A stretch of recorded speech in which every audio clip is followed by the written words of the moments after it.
মাদ্রাসা অধ্যক্ষের যৌন লালসার আগুনে পুড়ে মৃত্যুর মুখোমুখি ফেনীর এক মাদ্রাসা ছাত্রী। চিকিৎসকরা বলছেন তার বাঁচার আশা খুবই কম।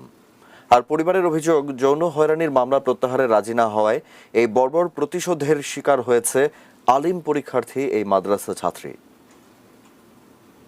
অভিযোগের তীর সোনাগাজী ইসলামিয়া ফাজিল মাদ্রাসার প্রিন্সিপাল সিরাজউদ্দৌলার বিরুদ্ধে। আলিম পরীক্ষার্থী শিক্ষার্থীকে যৌন হয়রানির দায়ে গত ২৭ মার্চ সিরাজউদ্দৌলাকে গ্রেপ্তার করে পুলিশ। তিনি আমার বোনকে ক্লাসরুম থেকে ডেকে নিয়ে যায় পিয়ন নুরুল আমিনের মাধ্যমে। বিভিন্ন কুপ্রস্তাব দেওয়ার কারণে আমার বোন বলছে যে, হুজুর আপনি এটা কি বলতেছেন, আপনি একটা শিক্ষক, আপনি এটা কিভাবে বলতে পারেন। কয় তোকে আমি আধা ঘন্টা আগে দিয়ে প্রশ্ন দিয়ে দিব, তুই আমার সাথে কথা বলবি, টাকা পাবি, এই ধরনের আরও অনেক কথাবার্তা বলছিল। এক পর্যায়ে এগুলো আমার বোন চলে আসার সময় হুজুরে বিভিন্ন জায়গায় হাত দেওয়ার চেষ্টা করে, তখন আমার বোন চিৎকার করে বাইরে চলে আসে। তো তাৎক্ষণিক ওইখানে আমরা ঘটনা শোনার সাথে সাথে আমার ছোটো ভাই আমরা বন্ধুবান্ধব অনেকজন যাওয়ার পর তখন প্রিন্সিপাল হুজুর পুলিশকে ফোন দিয়ে নিয়ে আসার পর হুজুরের বক্তব্য শুনে হুজুরকে থানা নিয়ে যাওয়া হয়েছে। ওই দিন আবার একটা মামলা হয়েছে। মেয়েটির পরিবারকে নানাভাবে মামলা প্রত্যাহারের চাপ দেয় প্রিন্সিপালের লোকজন, কিন্তু রাজি হয়নি তারা।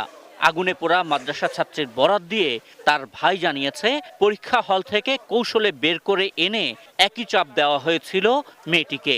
মামলা তুলতে রাজি না হওয়াতেই তাকে বেঁধে কেরোসিন ঢেলে আগুন ধরিয়ে দেওয়া হয়। মানে ওর হাত পা বাঁধা ছিল, কেরোসিন ডালে আগুন দিয়ে দেওয়া হয়েছে। আমি আমার বোন থেকে এভাবে শুনছিলাম যে ও যখন পরীক্ষার হলে ফাইল রাখছিল, একটা মেয়ে ওকে বলতেছে যে নিষাদকে মারতেছে ছাদের উপর। তখন এই শুনি ঘটনাস্থলে দ্রুত যাওয়ার পর দেখতেছে যে ওইখানে 4টা মেয়ে, 2টা মেয়ে কথা বলতেছে আর 2টা মেয়ে কথা বলতেছে না।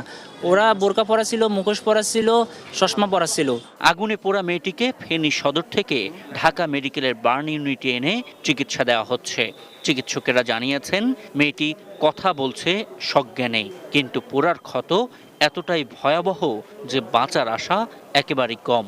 75% মানে টোটাল বার্ন, তার এর মধ্যে নিয়ারলি 40 থেকে 45% ডিপ বার্ন।